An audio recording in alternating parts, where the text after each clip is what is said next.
Välkomna till Jokkmokk och välkomna till mig. Jag heter Eva Gunnare och jag bor här på Gelas i Jokkmokk. Och jag har bott här i nästan 30 år och i Jokkmokksområdet i mer än 30 år. Men från början så kom jag faktiskt från Stockholm där jag är född och uppvuxen i en pratglad och väldigt resglad familj. Så när jag var 20 år gammal då hamnade jag i Kvikkjokk, väster om Jokkmokk, vid vägs ände. Och där jobbade jag på fjällstationen och blev fullständigt kär i den otroliga naturen där. Men också förstås i alla fantastiska människor. Så jag kom tillbaka i 8 års tid och jobbade och älskade allt och alla. Och under den här tiden så träffade jag min första man, Jon Nikolaus Gunnare, som under 17 års tid när vi var tillsammans har visat mig verkligen den samiska kulturen från insidan. Och vi har en fin son tillsammans. Nu jobbar jag sedan många år tillbaka med smaker och mat. Och under den här föreläsningen så vill jag dela med mig om allt som jag tycker är fantastiskt med Jokkmokk och dess smaker. Och vi kommer följa de 8 årstiderna som traditionellt samerna delar in året in. Så välkommen hem till mig!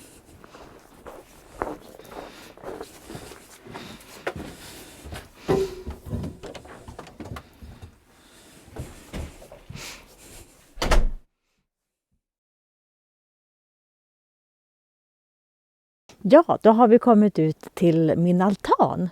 För jag tänkte börja nämligen att prata om vintern. Och här har vi faktiskt inte en vinter utan vi har 3 vintrar.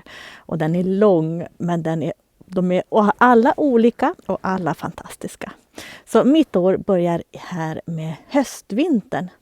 Och det är då, årstidsmässigt skulle jag säga, eller tidsmässigt är det ungefär i november, början på december. Det är då allting fryser till is och det är frostigt i träden och på marken och allting blir liksom svartvitt efter en väldigt färgrik och härlig höst. Men höstvintern, den är gråvit och den är tyst och isen lägger sig på sjöarna och det är knastrigt att gå, men det är inte så ljust för än har det inte kommit så mycket snö. Den kommer bara lite granna. Så det här är en tid för mig att liksom vila och ta det lugnt efter en hel sommar där jag har plockat massa växtörter och jobbat på ibland dygnet runt.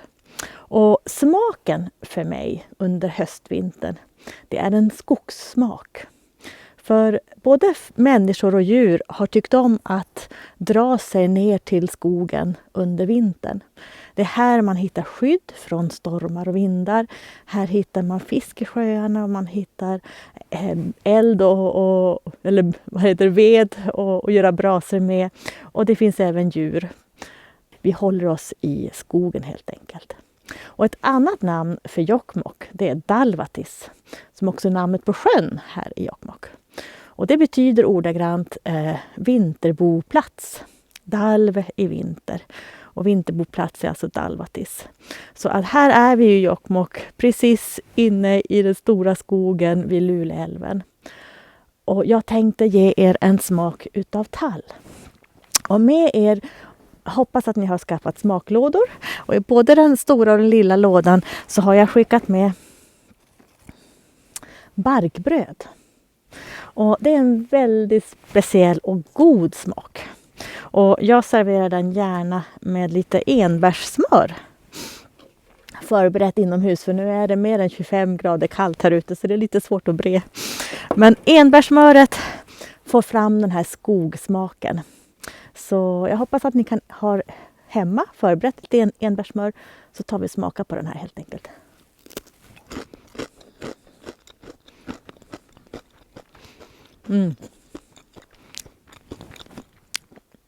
För mig är det här verkligen en skogssmak. Och jag kan längta ibland efter tallbarksbröd. Det här brödet är bakat på ungefär 2/3 råg och 1/3 bark. Och när jag var liten då fick man lära sig att barkbröd det hängde ihop med svält och nöd. Det verkligen var nödföda. Men äldre tillbaka Och särskilt här uppe i arktiska områden, i hela arktiska området så har urfolk alltid ätit innerbark från olika träd. Och det här området så är det tallens bark som man har använt. Och det är inte den här skrovliga bruna ytan utan det är det här tunna vita skiktet som är innanför. Kambje kallas det för ibland. Och om man skördar den vid rätt tidpunkt, vilket är ungefär maj och juni, slutet på maj, början på juni, det är då tallen dricker upp saven, eller savar helt enkelt, så att den är lätt att komma åt.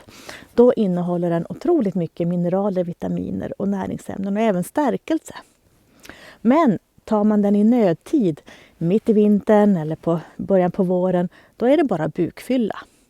Så att vi behöver lära om i våra skolböcker att det här är nyttigt om man vet när man ska ta det. Och samerna, de har ju inte bakat bröd av det utan de har brytit det i små cornflakesbitar och gärna rostat det. Man kan ha doppat det i smält fett också och ätit det. Och stött det till en slags gröt. Men jag tycker om att just äta det här brödet och gärna ihop med enbärssmör. Och december övergår från höstvinter till midvinter och det är den längsta av alla årstider. Den håller på ända fram till och nästan till och med februari. Och den är lång, den kan vara kall och här är vi verkligen mitt i midvintern just nu. Och den kan också vara i mitt tycke alldeles magisk. När jag flyttade upp hit till Jokkmokk då sa mina vänner nere i Stockholm att men Eva, det är ju så mörkt och kallt där uppe. Hur kommer du klara av det? Men här har vi dels vett att klä på oss ordentligt. Och sen tycker jag att mörkt och kallt, det är vintrarna nere i söder. Där de inte har den här fantastiska gnistrande snön som verkligen lyser upp allting. Så man kanske är inomhus mera. Men de här himlarna, då har vi lite halvmulet. Men annars, jag brukar säga att på vår och sommar och höst, då är mina ögon nere i backen. För då vill jag titta efter alla örter och bär som jag älskar att plocka. Men på vintern, då tittar jag upp. Alltså det skiftar, himlen skiftar från rosa till gula toner och blått i alla nyanser. Och så stjärnhimlarna på nätterna och norrsken om man har tur. Så det är som ett skådespel varje dag, varje natt. Och så de här snötyngda träden som liksom blir som en sån vacker silhuett alltihopa. Och december och jul, då är det glöggtider. Så jag tänker bjuda er på en älghjortsglögg med skogsrussin till. Och vi kan börja med skogsrussinen. Den har alla ni som har köpt paket fått. De här vackert midvinterblåa russinen, det är faktiskt helt naturellt torkade odon. Och när man torkar dem, de tar lång tid att torka. Jag brukar glömma bort dem på en bricka eller en torkola en månads tid. Då blir de fortfarande lite sega i mitten och syrliga. Nu tar jag så här med fingrarna.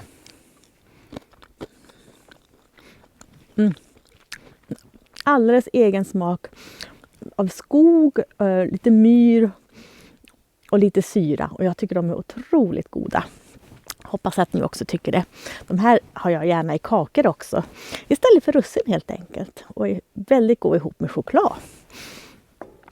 Men nu behöver vi en värmande dryck. Jag tänkte faktiskt dela med mig innan vi smakar glöggen på en midvintersång. Där texten är gjord av Nanny Fredriksson, min vän här i Jokkmokk. Den låter så här. Ge mig en dag med vindar och snö vid fjällen vita och höga, där tystnaden hörs i knastrande köld på myren i frusna dalen. Ge mig en natt då tiden står still och norrskensflammorna gnistrar, då kärlek blir till vid eldflammors sken. i stugan vid frusna dalen. Ge mig en stund av stillhet och ro, då själen flyger mot himlen, likt örnen på flykt mot evighetsljus, längs älven i frusna dalen. Tycker jag är så fin. Nu blir det lite älghjortsglögg. Och älghjort, det är en växt som finns överallt där det är lite fuktigt. Vid bäckkanter, sjöstränder, i diken. Och de har så här gräddvita blommor som doftar jättemycket. Och den doften älskar både jag och insekterna. Och den har en mycket specifik doft och smak. Och jag har kryddat upp den med rätt så traditionella glöggkryddor. Alltså kanel, stjärnanis och kardemumma. Och ni som har köpt det stora smakpaketet, ni har fått med här en liten flaska som jag hoppas att ni vill värma upp. Och basen är en saft gjord på älghjort, precis som man gör med fläder eller med alla möjliga växter som man kan lägga och inte koka, utan man lägger det kallrör den. Och nu ska vi se.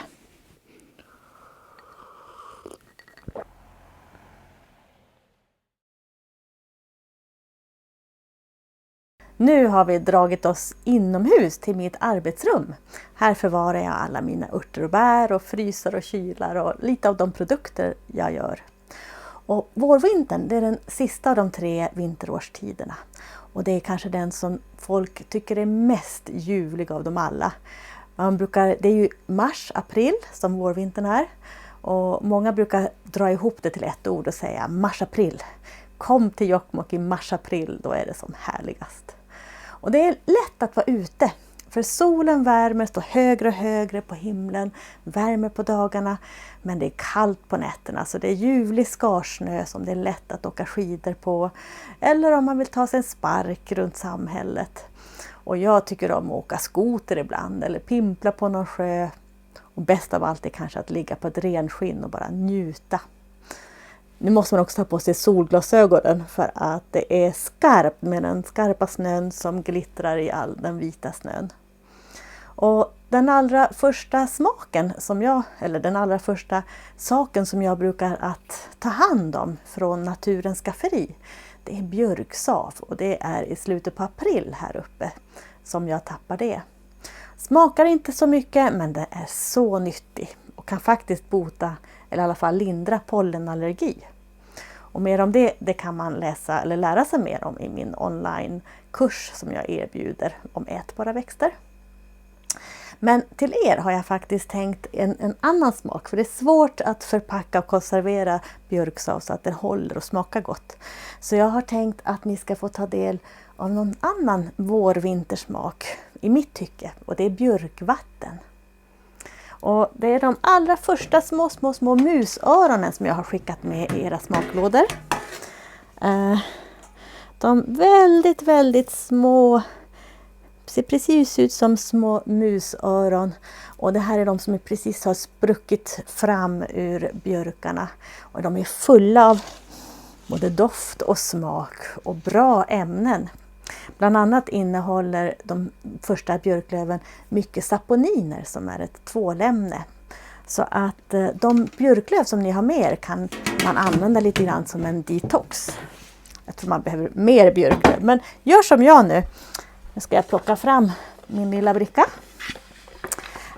Jag hoppas att ni har gjort som jag bad er göra i förberedelser. Att ni har lagt björklöven i lite kallt vatten. Och genom att göra så, då får man en fin, mild smak. Om man vill ha skarpare björksmak, då gör man det som en te, men det blir också mer bittert. Så att jag ska helt enkelt bara hälla upp lite sav, eller lite björkvatten här. Ska vi se.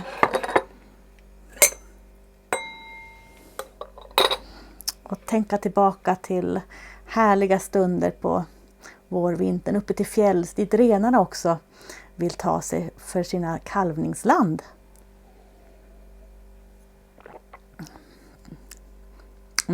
För mig är det här en jättegod, frisk, vårlig eller vårvinterlig dryck med smak av nästan som lite snö, skulle jag kunna tänka mig, vårsnö. Och till er som har också skaffat det stora smakpaketet så har jag en liten burk med björkskrubb. Den ska ni inte äta, utan det här är utvärtes i bastun eller i duschen eller i badet. Och skrubba kroppen eller händer och fötter. Och den här är gjord på färska björklöv med lite olivolja, epsonsalt och honung och vanligt salt. Det kan man också göra med björklöv. Det var vårvintern det.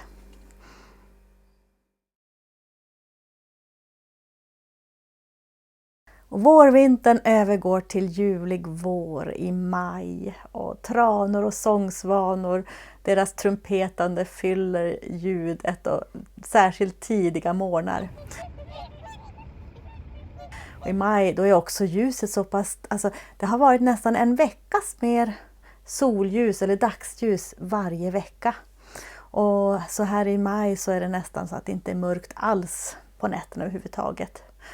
Och nu börjar primörerna komma, så jag ligger verkligen på backen och plockar daggkåpa, kryddiga röllikablad, broccoliliknande sommargyllen och ängsyra, maskrosblad och alla möjliga saker som börjar komma upp lite granna i maj här uppe i norr. Renarna de föder sina kalvar till fjälls, men som sagt nästan all snö är borta nere i skogslandet här. Och även i skogen så finns det primörer att hämta. Jag brukar plocka både granskott och tallskott, men det gör jag på egen mark. För det får man faktiskt inte plocka enligt allemansrätten. För man påverkar tillväxten ordentligt. Så att om ni vill plocka tall och granskott så fråga alltid markägarna först. Men granskott, det tror jag de allra flesta har plockat när de var småbarn. Smakar syrligt, smakar lite skog. Fulla med C-vitamin. Man har precis plockat fram ur frysen. Man kan frysa dem och använda i stort sett året om sen.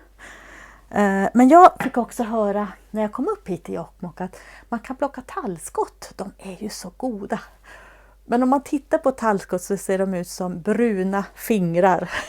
Och inte speciellt goda. Men man ska skala dem. Skalar man bort det här bruna ytterhöljet så är de ljusgröna och krispiga och syrliga inuti. Med en väldigt härlig smak. Jag brukar, här har vi några stycken lite skalade från frysen nu igen. De här, varför jag har dem i frysen, det är för att man kan faktiskt, jag brukar göra örtsalt på dem. Jag mixar ihop de här med ett havssalt och det kan man förstås göra med färska men också med frysta. Så ni som har köpt en stor smakpaket, ni har fått med en liten burk med tallskottssalt utav skotten alltså, som är fantastiskt att krydda på maträtter, fisk, varma grönsaker och i såser. Och sen brukar jag lägga både gran och tallskott i rapsolja. Och det får också en ljuvlig smak utav skogen som man kan ringla på maträtter, eller man kan ta en droppe eller två på fötterna om man är kall. Alltså den ökar cirkulationen. Så förstås, det behöver inte vara fötterna, men jag är kall om fötterna på kvällarna. Och då tar jag lite tallskottsolja eller granskottsolja och smörjer in mig så håller jag mig varm. Så här har vi lilla paketet. Eller för er som har tagit stora paketet, då har ni fått de här grenarna.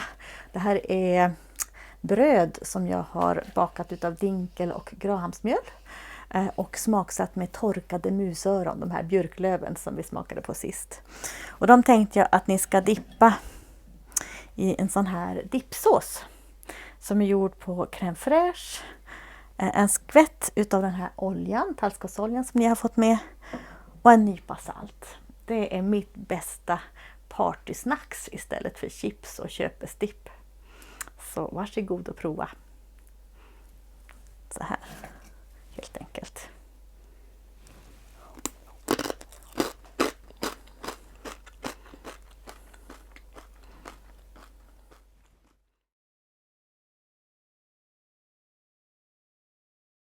Nu välkomnar jag er hem till mitt kök, eller in till mitt kök. Och vi ska prata lite mer om vårsommaren. Eller egentligen så har vi svenskar, vi har 3 ord och 3 årstider för sommaren just. Vi har försommar, högsommar och sensommar. Så försommaren kan ju representera det samiska vårsommaren och det är juni månad här uppe. Då är det grönt i alla nyanser och det smäller verkligen till och blommorna blommar för fullt och solen går ju aldrig ner. Det är verkligen ljust dygnet runt. Det blir ingen dagg på morgonen heller för som sagt, solen går inte ner på nätterna. Och jag älskar att plocka det mesta som går både att äta i sallader och lägga in i olika inläggningar. Och det är verkligen livskraft på alla sätt och vis. Och först och främst så tänkte jag bara ta en liten sång, för jag tycker om att sjunga. Och en sån här försommarlåt, eller ja, en låt som alla känner till som sjunger i kör, tänkte jag ta nu, som handlar just om den här juliga grönskan. Och den låter så här. Nu grönskar det i dalens famn, nu doftar äng och glid. Kom med på vandringsfärd i vårens glada tid. Var dag är som en gyllene skål, till bredden fylld med vin. Så drick min vän, drick sol och doft, ty dagen den är din. Långt bort från stadens gråa hus vi glatt vår kosa styr och följer vägens vita band mot ljusa äventyr. Med öppna ögon låt oss se på livets rikedom som gror och skjuter överallt där våren står i blom. Ja, den ger många minnen och många skolavslutningar också. Och här sjunger vi om våren, men jag skulle säga att det är vårsommaren eller försommaren som den handlar om när allting blommar, i alla fall här i norr. Och ibland kallar jag mig för alkemist, för jag kan faktiskt göra guld av ogräs. Och om ni känner till de här så kallade ogräsen, vad de egentligen har för kraft och vad de har för smaker, så kanske jag hoppas att ni blir omvända precis som jag. För en av de allra härligaste blommor som har en mängd olika smaker, det är maskrosen. Som lyser med sina gula solar till blommor. Och den är så allsidig och så nyttig också. Och man kan ta vara på knopparna och fräsa dem och göra dem till kapris. Och man kan använda bladen i en mängd olika sammanhang. Men nu, och det ni har fått mer, det är faktiskt lite gyllene maskrosirap. Det här är guld på burk helt enkelt. Och den gör jag utav de här gula kronbladen. Eller blombladen som jag separerar allt det gröna för i det gröna sitter det lite bittra. Och det är samma sak som om man vill göra maskrosvin, då ska man också använda sig av de gula blombladen. Men jag kokar ihop det här till en sirap som är ljuvlig att använda på vaniljglass, till en stark härlig ost. Eller här tänkte jag servera den som en liten lyxig efterrätt. Bara lite krämig yoghurt. Och så ringla över den här sirapen. Och när jag kokar den så har jag en liten gnutta citron i för att lätta upp den här söta smaken. Ibland kallas annars just maskrossirap för veganhonung. Och den har verkligen en honungsliknande smak. Och det söta kanske inte alltid är nyttigt, men så gott det är. Så ta för er utav vårsommarens gyllene smak.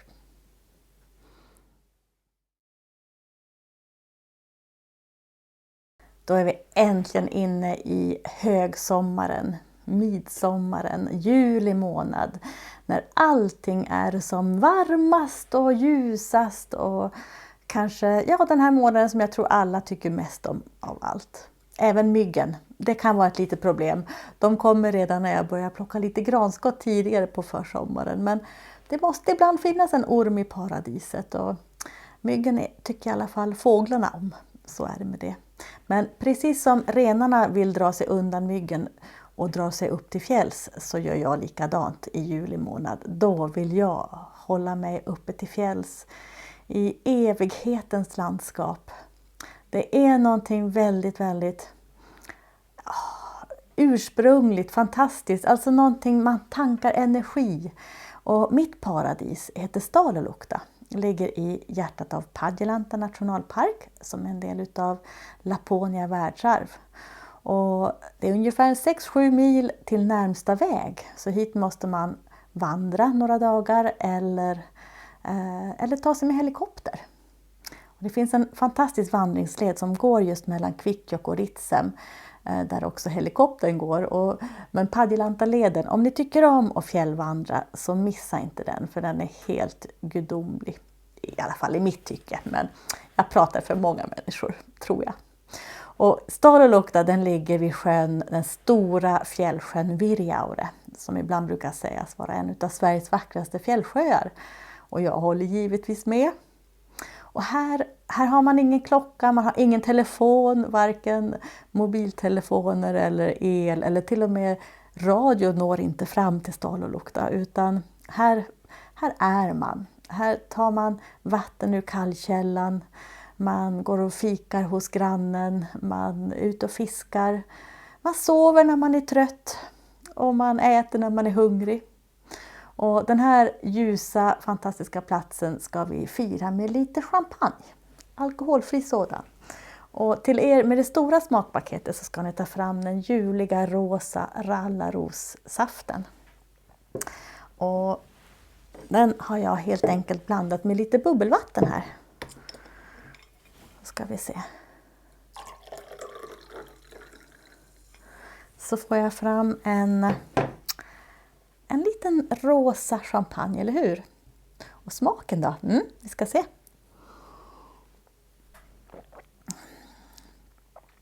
Alltså jag hoppas ni tycker precis som jag att wow, vilken smak. Lite rabarber, lite röda vinbär och sen aning ros, den här örtigheten också. Och rallarros, det är ju ett smeknamn för blomman som heter mjölkört eller mjölke. Och den har många smeknamn, den här lila-rosa, högresta, ståtliga blomman. Och den gav man ju till kreaturen så att de skulle mjölka bättre och därav det svenska namnet. Men hela växten är faktiskt ätbar. Från de krispiga skotten på våren, man kan göra te på bladen och blommorna är ätbara. Som man som sagt kan göra den här ljuvliga saften på. Så skål hörni för sommaren! Men nu ska vi innan vi lämnar sommaren och juli månad så ska vi faktiskt ta en av mina kanske främsta växter, min drottning bland örterna, och det är fjällkvannen. Här har jag en liten fröställning, torkad fröställning av fjällkvannen. Fjällkvannen är släkt med strandkvanne som växer längs kusten, skogskvanne som också heter strätta. Den är släkt med en del giftiga arter som odört och sprängört. Och björnlokan kan ju som sagt ge brännskador på huden. Men till skillnad från de växterna så har den här blomman helt klotrunda blommor. Och den går inte att missa när man är till fjälls. De flesta växter till fjällen är ju små, men den här kan resa sig 1,5 meter hög och kanske ännu högre. Och den är 2-årig, det vill säga första året så kommer det bara blad och sen kommer blomman andra året. Men i kalla områden till fjälls då kan det ta upp till 7 år innan den har kraft nog i roten för att orka blomma. Och sen dör den. Och det här har varit samernas kanske viktigaste växt som man har plockat. Både ur medicinsk synpunkt men också ur smakmässigt. Man har använt det som en grönsak. Och det här exporterade man på medeltiden ut i Europa. Och den här smaken som jag nu har skickat med er allihopa som har smakpaket, det är kanderad kvanne. Det är alltså ett gammalt franskt medeltida recept hur man kan tillvarata på kvanneskälkar. Det här är godis helt enkelt. Och smaken är lite som en söt selleri kan man säga. Jag tycker jättemycket om det. Så att den här har jag gjort utav förstås vild fjällkvanne, inte plockad i nationalpark, som jag då har kokat i sockerlag och torkat. Och knaprig och god. Den har lite parfymig smak. Jag älskar den här smaken och den gör så gott. Det är ju roten som egentligen är har den mesta energin. Den är jättebra magstärkande. Om man har problem med mage på något sätt så kan man gärna ta en bit kvannerot. Jag brukar göra min egen till husapoteket, en tinktur som jag använder för att hålla mig frisk, förbättra immunförsvaret och ta bort bakterier och annat. En gammal vintermarknadsrot är det också. Man hade den i munnen för att hålla onda andar borta. Och det ska vi göra nu i coronatider, eller hur? Då ska vi hålla alla onda andar borta. Jag brukar också ta vara på bladen som jag torkar och har till både te och som krydda. Lite som oregano ungefär använder jag den. Så en fantastisk fjällväxt i ett fantastiskt område. Och just fjällen, en del människor dras till havet, men jag har alltid dragits till fjällen.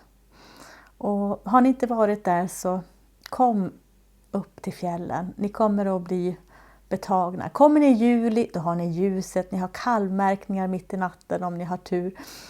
Som man skådar på avstånd förstås. Men ni kanske också har lite mygg. Så då kanske det är bäst att vänta till nästa årstid.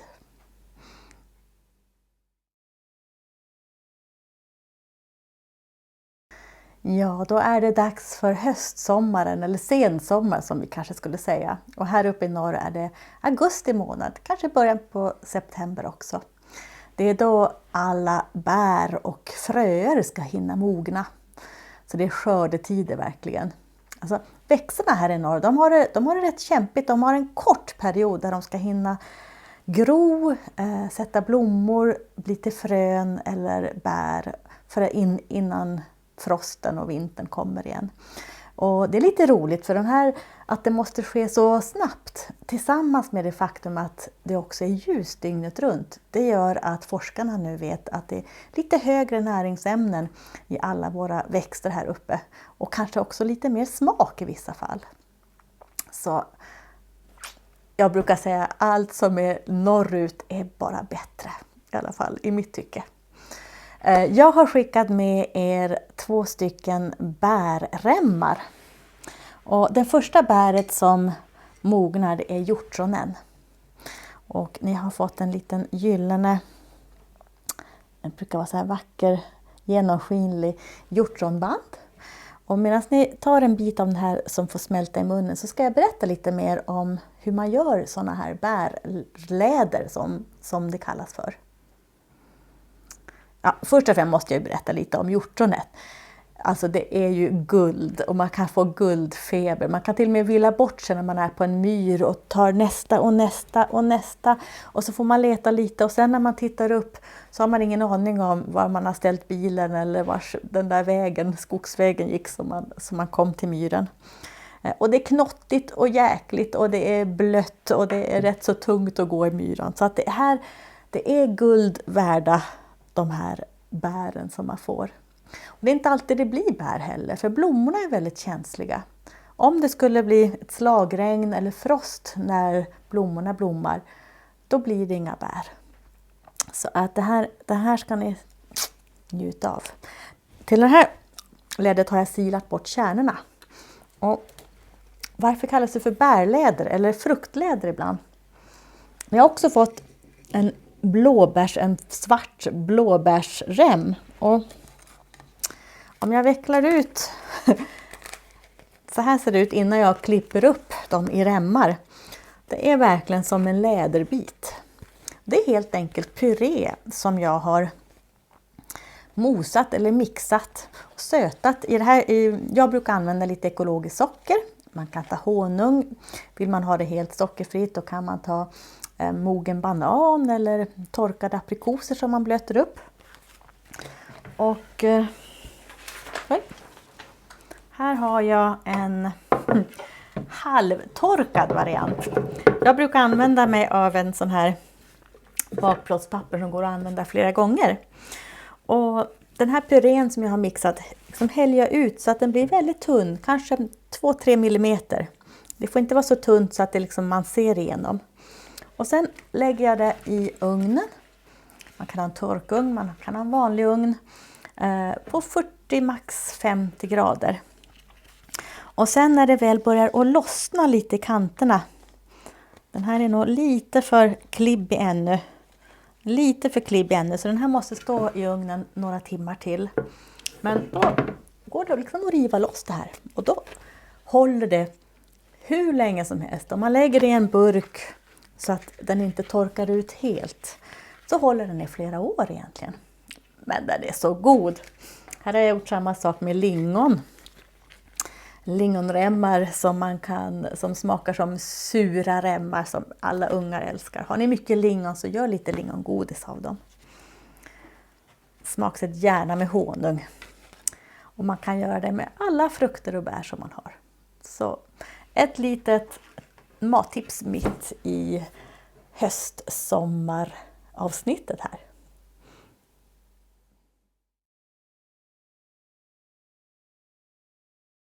Och sist ut av alla årstider som jag har presenterat här, det är hösten. Då är det skördetider i massor. Det exploderar i september fullkomligt av färger. Det går från grönt till orange och gult och röda toner. Bland björkar och rönnar och ribriset uppe till fjälls. Och den första snön börjar nu komma. Till fjälls i alla fall redan kanske till och med i slutet på augusti. Och då är det dags att ta sig ner ifrån fjället, ner till skogen igen. Och det kan kännas nästan lite jobbigt för att komma tillbaka till verkligheten. Här är en liten sång som är skriven av Kate Kärrberg. Skimrande rent, en värld som ingen rört strövar omkring i fjällen. Vråkarna skrider, enda ljud som hörs ekot där bort i kvällen. Luften så klar, himlen hög och ren, här är det gott att vara. Andas i vind och känner mig så fri, hem vill jag inte fara. Och det kan kännas mörkt när man kommer ner från fjället, för plötsligt så är man nere i skogen igen och nätterna har mörknat och månen lyser igen som man ser. Och skolorna börjar och vardagens lunk. Men samtidigt så är det ju den här mäktiga tiden där vi verkligen måste samla på oss all mat för att ha till den långa vintern. Så vi plockar lingon och jag plockar häggbär och jag plockar tranbär och jag plockar svamp. Svamp traditionellt sett är inte någonting som samerna har ätit, för det är renens mat. Renen kommer ner till skogslandet på hösten för den vill äta mycket svamp och ha det gott. Och här uppe just i Jokkmokk så växer inga kantareller som jag är van att plocka från min barndom. Men man kan hitta soppar och riskor och krämlor och alla möjliga godsaker. Och där bland både bär och svampar så hittar man en spännande växt som i mitt tycke är en riktig höstdoft.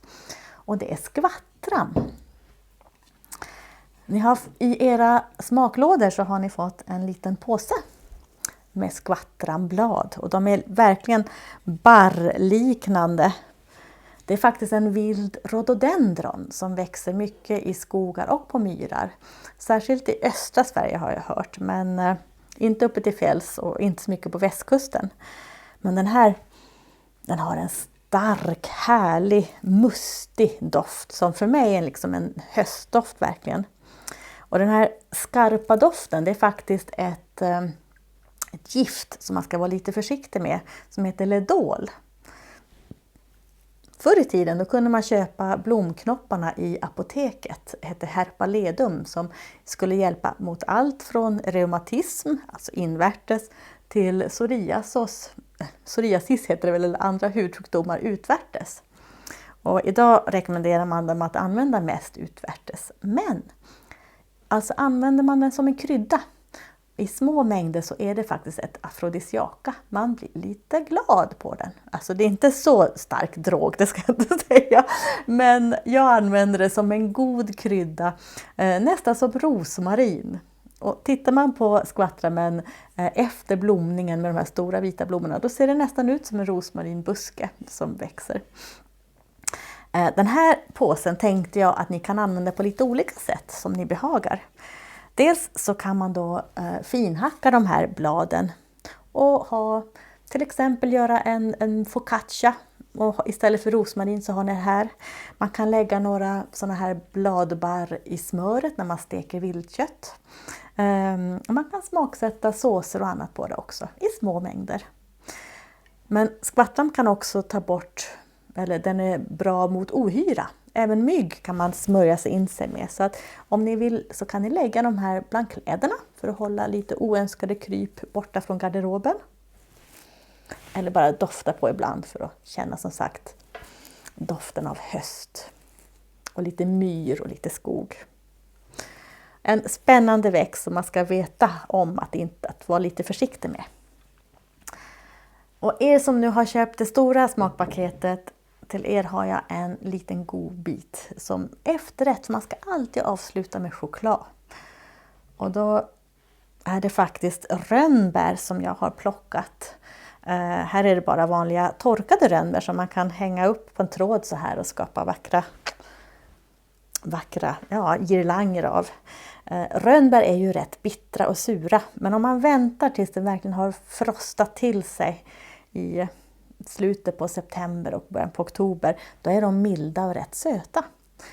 Och man kan också göra en god marmelad tillsammans med lite svenska aromatiska äpplen och så en skvätt konjak. För konjak och rönnbär, de tycker om varandra. Så er härliga efterrätt här nu är där har jag lagt in rönnbären i konjak och lite socker och så har jag torkat den. Så det är som en liten sötsyrlig pralin med konjaks chokladtryffel. Så med det så vill jag avsluta våra smaker. Och jag skulle väl säga så här att nu har det gått ett helt år och ett helt år kommer på nytt. Och jag har bott här som sagt i över 30 år och varje år upptäcker jag något nytt. Och jag ser mer och jag lär mig mer om historien. Och jag blir mer och mer kompis med naturen. Och det känns helt fantastiskt att varje år få lära känna det på det här sättet. Och man blir ju aldrig uttråkad. För alltid varje årstid bjuder på nya aktiviteter, nya scenerier, nya vyer, nya känslor. Så jag hoppas verkligen att ni har blivit lite inspirerade. Kanske att lära er mer om vilda växter. Och varför inte att någon gång komma hit till Jokkmokk. Någon av årstiderna eller kanske flera. Så tack för mig!